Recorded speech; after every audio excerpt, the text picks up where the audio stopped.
अस्सलाम वालेकुम नाज़रीन, प्रोग्राम टेस्ट फार्म के साथ मैं हफ्जुल यूबी। नाज़रीन, पाकिस्तान डिफ़ाल्टर की तरफ जा रहा है, ऐसी पेशन गोइयाँ की जा रही हैं। क्या वाकई ऐसा है? क्या महरक़ात ऐसे बताते हैं? पाकिस्तान में सियासी और मुआशी अदम इस्तेकाम में तेज़ी आ रही है। इन्वेस्टर खामोश तमाशाई बने हुए हैं। कारखाने और इंडस्ट्री बंद हो रही है। ऐसे में हुकूमती मुआशी पॉलिसियाँ कहाँ हैं? अगर खुदा न खास्ता पाकिस्तान डिफ़ाल्टर की तरफ जाता है तो रेस्क्यू कौन करेगा?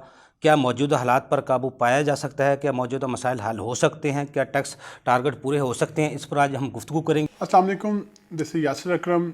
आज जो हमें जो टॉपिक दिया गया वह है करंट इकोनॉमिक इश्यूज़।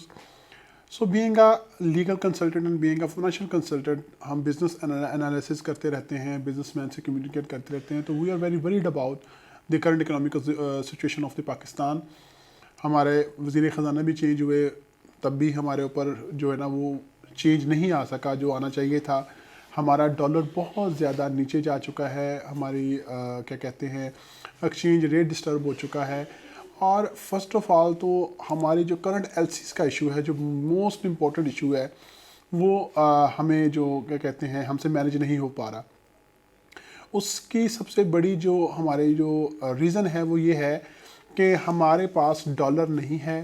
हम बेसिकली डिफ़ॉल्ट की तरफ जा रहे हैं। आई एम अस्तगफिरुल्लाह तौबा नाउज़ बिल्लाह।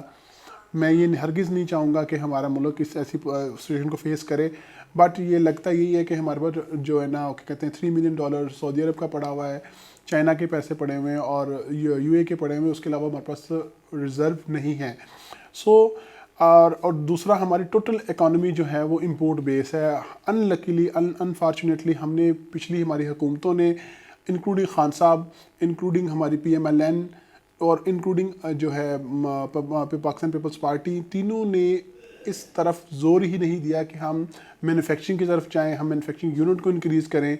हमने टोटल जो है सिंपल मेथड अडॉप्ट किया, बनी बनाई चीज़ें खरीद लें और बेच दें। उसका ये अलमिया हुआ कि हमारा टैक्स नेट तो बढ़ गया, कि हमारी टैक्स कलेक्शन तो बढ़ गई, क्योंकि हम जैसे इंपोर्ट करते थे जितनी इंपोर्ट्स पे टैक्स देते थे और वो प्रोडक्शन हम यहाँ आके बनी बनाई प्रोडक्ट सेल कर देते थे।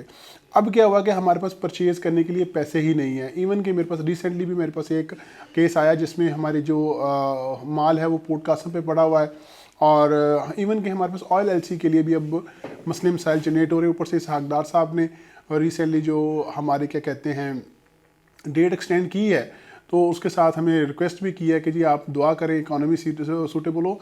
मैं ये प्रोग्राम टैक्स अवाम के तवस्सुत से हमारे जो ओवरसीज़ पाकिस्तानी हैं उनसे ये पर्सनल रिक्वेस्ट करना चाहता हूँ कि प्लीज़ वहाँ से जितनी भी अमाउंट है वो ऑन अकाउंट हमारे पास भेजें, बैंक्स के अंदर पैसा आए, जिससे एटलीस्ट हमारा पहिया जो चल सके, हमारा डॉलर स्टेबल हो सके। आप इंटरबैंक रेट तो हम मैनेज कर रहे हैं, लेकिन ओपन मार्केट में डॉलर का रेट बहुत ज़्यादा है। इवन के डॉलर के ऑल फॉरेन करेंसीज का रेट बहुत ज़्यादा है ये। और दूसरा अलमिया ये हुआ है हमारे पास के, क्योंकि हम टैक्स की प्रैक्टिस करते हैं, तो टैक्स रिटर्न्स बहुत कम आई हैं इस साल।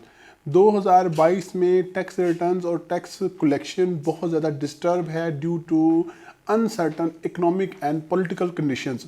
मैं ये सीधा सीधा ब्लेम करंट गवर्नमेंट को और इससे पिछली गवर्नमेंट को देता हूँ कि पॉलिटिकल अनस्टेबिलिटी के अंदर दोनों का बहुत बड़ा हाथ है।